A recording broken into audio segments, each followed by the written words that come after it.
अस्सलाम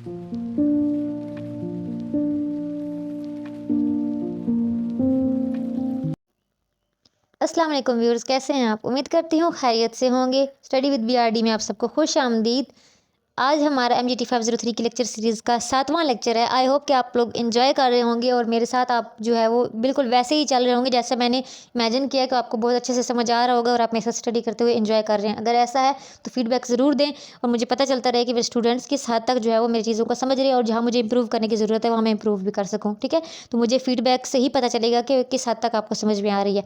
तो पिछले लेक्चर में हमने प्री क्लासिकल पढ़ा था। प्री क्लासिकल में हम 3 लोगों को नाम याद किया था। याद है ना आपको तीनों नाम? होप कि आपको याद होंगे। ज़रा एक बार फिर से हम उसको रिपीट कर लेते हैं, क्या क्या नाम थे उनके। रॉबर्ट ऑन था, चार्ल्स बेबेज था और Henry R Towne. Very good.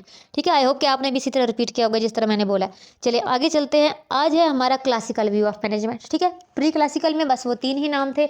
आज हमारा क्लासिकल व्यू ऑफ मैनेजमेंट है। अच्छा, प्री क्लासिकल में जो बात की गई ना, हमेशा जो एक थ्योरी आई फिर उस पर दूसरी थ्योरी उसके बाद इसलिए बनती है कि किसी न किसी नए बंदे को उस पर एतराज़ होता है और फिर इस तरीके से जब वो एतराज़ बयान करता है अपना तो वो एक नई थ्योरी सामने आ जाती है। बिल्कुल ऐसा ही होता है। अब प्री क्लासिकल वालों ने जो बात की उसमें से किसी को एतराज़ होगा या किसी ने उस पर मजीद जो है वो बात करने की कोशिश की और इस तरीके से नई थ्योरी बन गई। यानी हर न्यू थ्योरी पिछली थ्योरी के आउटपुट में आती है, उसके रिएक्शन पे आती है। ठीक है, अब क्लासिकल जो व्यू ऑफ मैनेजमेंट है इसमें जो है वो इन्होंने 3 इसके डिवाइड किए हुए हैं ऐसे। एक साइंटिफिक मैनेजमेंट है, एक ब्यूरोक्रेटिक मैनेजमेंट है और एक एडमिनिस्ट्रेटिव मैनेजमेंट है। ठीक है, अब तीनों में जो है वो अलग अलग इनके प्रेजेंटेटर्स हैं। जो साइंटिफिक मैनेजमेंट है इनमें जो सबसे बड़ा नाम है वो है फ्रेडरिक डब्ल्यू टेलर का। ठीक है, फ्रेडरिक टेलर बहुत बड़ा नाम है मैनेजमेंट की दुनिया में। यानी कि अगर आपने मैनेजमेंट पढ़ी और आपको टेलर का नहीं पता तो समझ लो कि बिल्कुल वैसा ही है कि जैसे आपने फिजिक्स पढ़ी और आपको न्यूटन का नहीं पता, तो इतनी बड़ी बात हो सकती है ये। ठीक है, तो आज हम देखेंगे कि ये जो टेलर हैं ये कौन हैं, क्या किया इन्होंने। ठीक है, जो हमने ऊपर पढ़ा था ना हेनरी आर टाउन, ये उनके स्टूडेंट है। मैं आपको ये भी बता दूं कि ये जो FW टेलर हैं ये स्टूडेंट है हेनरी आर टाउन के। ठीक है, इन्होंने जो है ये 6 साल की स्ट्रगल के अंदर ये एक लेबर से यानी कि एक एम्प्लॉय से ये चीफ मैनेजर बने एक ऑर्गेनाइजेशन के। ठीक है, इनको जो है वो फादर ऑफ साइंटिफिक मैनेजमेंट कहा जाता है। ये साइंटिफिक मैनेजमेंट है ना क्लासिकल थ्योरी, उसके ये फादर है। ठीक है, तो उसके अलावा और इनके बारे में मैं आपको क्या बता सकते हैं। इनका जो मेन व्यू था, ये कहते हैं कि यू कैन मेजर एनीथिंग। यानी इनका हर, क्योंकि साइंस यही है ना, साइंस दिमाग से काम करने वाली चीज़ है कि ये कहते हैं कि हर चीज़ को आप मेजर कर सकते हो, कोई भी चीज़ हो आप उसको मेजर कर सकते हो। इन्होंने ना मतलब हर चीज़ के लिए साइंटिफिक मेथड को अपनाने की जो है वो कोशिश की और इन्होंने यही व्यू भी देने की कोशिश की कि हर काम को जो है वो आप साइंटिफिक तरीके से कर सकते हो। यानी कि ऑब्ज़र्व करो, उसको मेजर करो और मतलब ऑब्ज़र्व करने का तरीका हो या कोई भी काम करने का तरीका हो, आपको अगर उसको एफिशिएंसी को बेटर करना है तो आप ऐसे मेथड्स यूज़ करो जो साइंटिफिक हो। यानी आप हर चीज़ को मेजर कर सकते हो, चाहे किसी का काम हो चाहे कुछ भी हो। तो इस फील्ड में इन्होंने क्या किया, अपने 4 प्रिंसिपल्स दिए। यानी कि टेलर की क्या चीज़ मशहूर है मैनेजमेंट की फील्ड में, इनके 4 प्रिंसिपल्स। समझ आई? इन्होंने अपने 4 प्रिंसिपल्स दिए हैं कि study each part of a task scientifically and develop a best method to perform it. कि जो भी आपने टास्क जो है वो किसी को देना है, ठीक है, आपने किसी को टास्क दिया या आपको टास्क मिल चुका है तो उस टास्क के हर पार्ट को साइंटिफिकली ये याद रखिएगा। यानी कि मेंटली लेवल से आप लॉजिक के ज़रिए उसको रीड करें, उसके हर पार्ट को स्टडी करें और फिर उस काम को करने का बेस्ट मेथड जो है वो डेवलप करें। यानी कि आप देखें, जब आपको काम मिला तो आप देखें कि इस काम को करने के कितने तरीके हो सकते हैं और फिर में उनमें से जो बेस्ट मेथड है उसको आप चूज़ करें। ठीक है, फर्स्ट तो इन्होंने ये कहा। उसके बाद क्या है कि दूसरी चीज़ जो इन्होंने बोली वो है कि carefully select workers and train them to perform a task using the scientifically developed method. ठीक है, कि आपने जो सिलेक्ट कोई काम किसी को देना है तो उसके लिए वर्कर्स को जब सिलेक्शन करनी है तो वो केयरफुली करें। यानी वही काम उस बंदे को दें जो आपको पता हो कि ये बंदा ये काम कर सकता है। यानी कि सही बंदे को सही काम देना। ठीक है, फिर उनको ट्रेन भी करें कि वो उस टास्क को साइंटिफिकली मेथड जो आपने उसके लिए जो है वो चूज़ किया उसके हिसाब से वो काम कर सके। ठीक है, तीसरा भी उन्होंने जो मेथड दिया या तीसरा प्रिंसिपल दिया वो ये था कि cooperate fully with workers to ensure they use the proper method, कि जो आपने काम का मेथड दिया है उसी के मुताबिक काम हो रहा है या नहीं, ये देखने के लिए अपने वर्कर के साथ फुली कोऑपरेट करें। यानी सिर्फ उसको ऑर्डर ना दें बल्कि उसके साथ आप रहे, इस तरीके से कोऑपरेट करें उसके साथ कि आपको पता हो कि आपकी आउटपुट वैसी आ रही है जैसी आप उस सामने वाले से एक्सपेक्ट करते हो। ठीक है, चौथा प्रिंसिपल इनका था कि divide work and responsibility. So management is responsible for planning work methods using scientific principles and workers are responsible for executing the work accordingly. वो ये कहते हैं कि काम और रिस्पॉन्सिबिलिटी को डिवाइड कर दो, कि मैनेजमेंट, अगर आप मैनेजर हैं तो आपका काम क्या है, सिर्फ प्लान करना वर्क के मेथड को कि इस तरीके से काम होना चाहिए, साइंटिफिक असूलों पे काम को प्लान करना और उसको मेथड को जो है वो बता देना, ये मैनेजर का काम है। और वर्कर का काम है कि आपने जो मेथड बताया उसके मुताबिक उस वर्क को एग्जीक्यूट कर देना। ये इनके प्रिंसिपल्स थे। ठीक है, इन्होंने ये 4 प्रिंसिपल्स दिए और अपनी इस बात को समझाने के लिए इन्होंने एक शवलिंग एक्सपेरिमेंट किया था। शवलिंग एक्सपेरिमेंट इन्होंने क्या किया कि इन्होंने ऑब्जर्व किया था जहाँ पे ये काम करते थे ना, जहाँ वहाँ पे क्या होता था कि ये मतलब वो एक ऑर्गेनाइजेशन थी, स्टील की कंपनी थी वो। ठीक है, स्टील की कंपनी थी, तो वहाँ पे इन्होंने क्या ऑब्जर्व किया था, मैं आपको इनका एक्सपेरिमेंट बता देती हूँ जिससे इन्होंने ये सब कुछ किया था।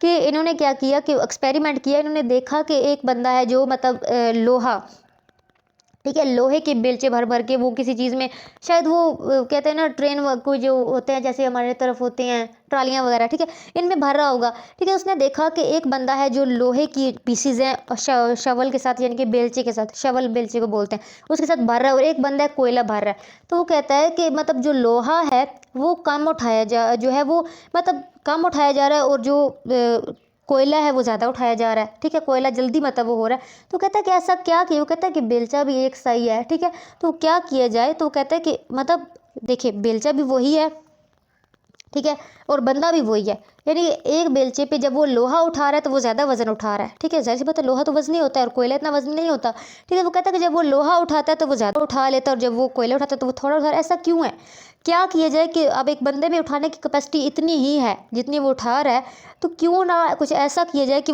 कोयला भी इतना ही उठाया जाए जितना लोहा उठाया जा रहा है। तो उसने फिर इस पर एक्सपेरिमेंट किया था कि फिर उसने मुख्तलिफ बेलचे मंगवाए, मुख्तलिफ लोग मंगवाए, 2 मतलब बेस्ट वर्कर्स लिए, और उन्होंने बोला कि जैसा मैं काम बोलूँगा आपने वैसा करना है। तो उसने बेलचे मुख्तलिफ करके, कभी किसी को बड़ा बेलचा दे के, कभी छोटा दे के, उसने ये एक्सपेरिमेंट किया कि किस तरीके से मतलब क्या किया जाए कि जो है वो दोनों की क्वांटिटी बराबर हो सके। तो एंड इस एक्सपेरिमेंट का ये था कि अगर आप जो है वो बेलचे का जो पीछे वाली डंडी है वो छोटी कर दें और आगे वाली उसकी जगह जो है जहाँ जिससे कोयला उठाया जा रहा है वो ज़्यादा कर दें, तो कोयला भी इतनी ही जो है वो वेट में उठाया जा सकता है जितना वेट लोहे का उठाया जा रहा है। ठीक है, इसने ये एक्सपेरिमेंट किया था और इसने कहा था कि हर चीज़ को मेजर किया जा सकता है, कहना इसका ये था। ये इसने शवलिंग एक्सपेरिमेंट किया था।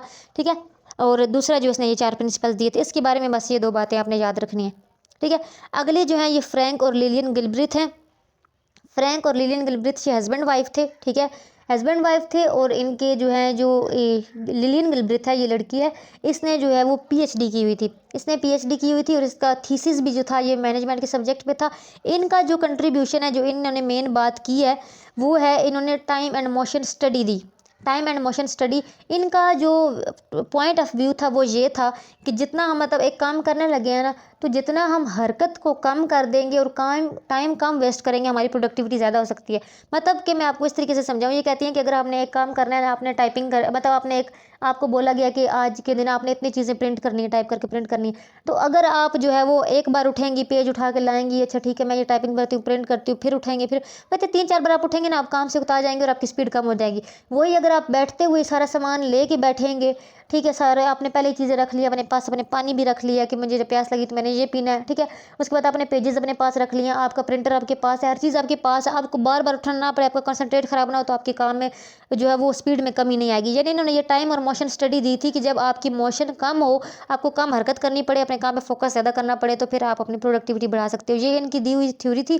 ठीक है, ये फ्रैंक और लिलियन गिलब्रिथ थे, इनके 12 बच्चे थे, और इन्होंने ये जो theory the time and motion study की, ये अपने घर में भी यूज़ करते थे। ठीक है, इनका बस यही है कि टाइम एंड मोशन स्टडी इनकी थ्योरी है, उसका नाम है। ठीक है, ये इन्होंने दी थी फ्रैंक एंड लिलियन गिलब्रिथ, ये हस्बैंड वाइफ थे। ठीक है, और अपनी इस थ्योरी के चक्कर में ये फ्रैंक जो था ये एक में MIT कर रहा था, ये मास्टर IT कर रहा था, इसने छोड़ दिया सिर्फ अपने एक्सपेरिमेंट के चक्कर में, और इसने बस फिर अपनी इसी थ्योरी पे काम किया था नेक्स्ट भी, और ये एक मिस्त्री था। ठीक है, उसके बाद अगला जो है वो हेनरी एल गैंट।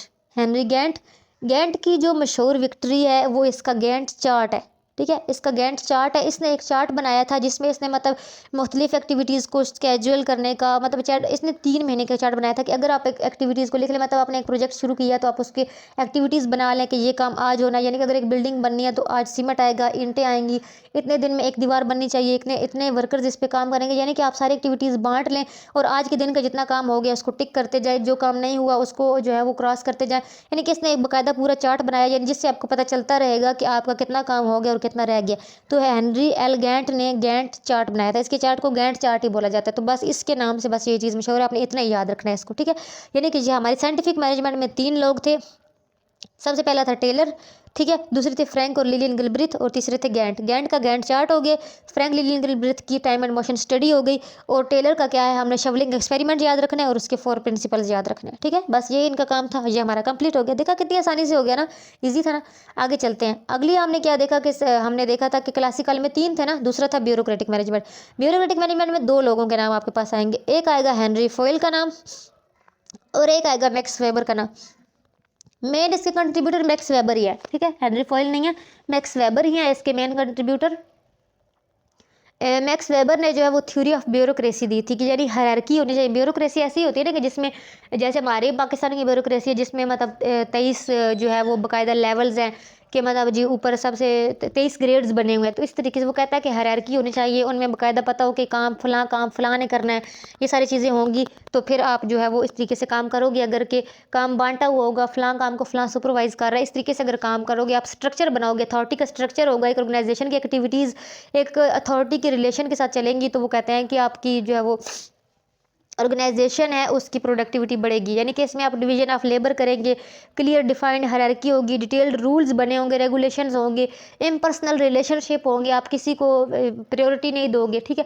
ये सारी चीज़ें अगर होंगी, क्योंकि ब्यूरोक्रेसी में यही चीज़ें होती है। तो मैक्स वेबर ने ये सारी चीज़ें बयान करने की कोशिश की कि बाकायदा एक वो कहते हैं स्ट्रक्चर होना चाहिए ऑर्गेनाइजेशन का, कि जनाब एक ऊपर सीनियर हो, उसके नीचे 2-3 लोग काम कर रहे हैं, उसके नीचे काम कर रहे हैं, एक हायरार्की है, सबको अपना काम पता है, सबको पता है कि मुझे किसको जवाब देना है, बाकायदा रूल्स हैं, इस टाइम पे आना है, इस टाइम पे जाना है, किसी को प्रायोरिटी नहीं दी जा रही। अगर एक बंदा अच्छा काम कर रहा है, उसको प्रमोशन मिल रहा है, तो उसी बेस पे दूसरे बंदे को भी प्रमोशन मिलेगा। किसी को काले चट्टे होने पे या किसी को जो है वो आपका चाचा का बेटा है, पप्पू का बेटा है, इस बेस पे नहीं मिलेगा, ठीक है। ये सारी चीज़ें इन्होंने बयान की, थ्योरी ऑफ ब्यूरोक्रेसी थी इनकी, मेन चीज़ इनकी यही थी। अब इनकी थ्योरी ऑफ ब्यूरोक्रेसी की कुछ यहाँ पे कैरेक्टरिस्टिक्स बयान की गई हैं कि स्पेशलाइजेशन ऑफ लेबर, वही कि आप काम को बांट दें और वही काम उसी बंदे से करवाएं जो जिस काम में वो स्पेशलाइज्ड है। उसके बाद है वो formulation of rules and procedures, कि आप बाकायदा रूल्स और प्रोसीजर्स बनाएंगे अपनी ऑर्गेनाइजेशन के अंदर। फिर उसके बाद है impersonality in application of rules and sanctions, कि वो रूल जो है जो आपने बनाए हैं वो सब के लिए होंगे, ठीक है। इम्पर्सनैलिटी होनी चाहिए उनको अप्लाई करने में, ये नहीं है कि आपके लिए और हैं और फलां के लिए और हैं, ऐसा नहीं होना चाहिए। फिर उसके बाद है कि formulation of line of authority into hierarchical structure, के बाकायदा एक लाइन ऑफ अथॉरिटी होनी चाहिए कि किसके पास कौन सी अथॉरिटी होगी। एक हायरार्की होनी चाहिए कि ऊपर एक इंसान है, फिर उसके नीचे काम कर रहा है, फिर उसके नीचे काम कर रहा है। और फिर आखिर है कि formulation of career advancement process to the base on merit, कि वही बात कि जब आप करियर एडवांस किसी को प्रमोशन दे रहे हैं या किसी को आप जो है वो ट्रांसफ़र कर रहे हैं, किसी को डिमोट कर रहे हैं आप, तो मेरिट के बेस पे होना चाहिए, फेवरेटिज्म नहीं होनी चाहिए, ठीक है। ये इनकी कुछ ब्यूरोक्रेसी की जो इन्होंने थ्योरी पेश की थी उसकी कुछ कैरेक्टरिस्टिक्स थी, ये 5 आपने बस याद कर लेनी है, यही इनका काम का जो मेन चीज़ थी, ठीक है। तो ये आज की क्लासिकल थ्योरी के 2 पॉइंट तो हमने आज पढ़ लिए। इसका एडमिनिस्ट्रेटिव जो है उस एडमिनिस्ट्रेटिव मैनेजमेंट वो हम कल देखेंगे अगले लेक्चर में। तो आज हमने इसके 2 पार्ट्स पढ़ लिए हैं, साइंटिफिक मैनेजमेंट और ब्यूरोक्रेटिक मैनेजमेंट। साइंटिफिक मैनेजमेंट में 3 नाम आए थे और ब्यूरोक्रेटिक मैनेजमेंट में 1 नाम, मैक्स वेबर का, याद रखिएगा, ठीक है। एडमिनिस्ट्रेटिव मैनेजमेंट क्या है और इसमें इसके जो मेन कंट्रीब्यूटर है वो कौन है, ये हम कल देखेंगे। आई होप कि आपको आज का लेक्चर समझ में आ गया होगा। कोई कन्फ्यूजन हो तो आप मुझसे कमेंट बॉक्स में पूछ सकते हैं। वीडियो अच्छी लगी है तो चैनल को सब्सक्राइब करें, लाइक करें, चैनल को शेयर करें ज़्यादा से ज़्यादा स्टूडेंट्स के साथ, ताकि सब तक ये चीज़ पहुँच सके और सबकी हेल्प हो सके। दुआ में याद रखिएगा। अगली वीडियो तक के लिए अल्लाह हाफिज़।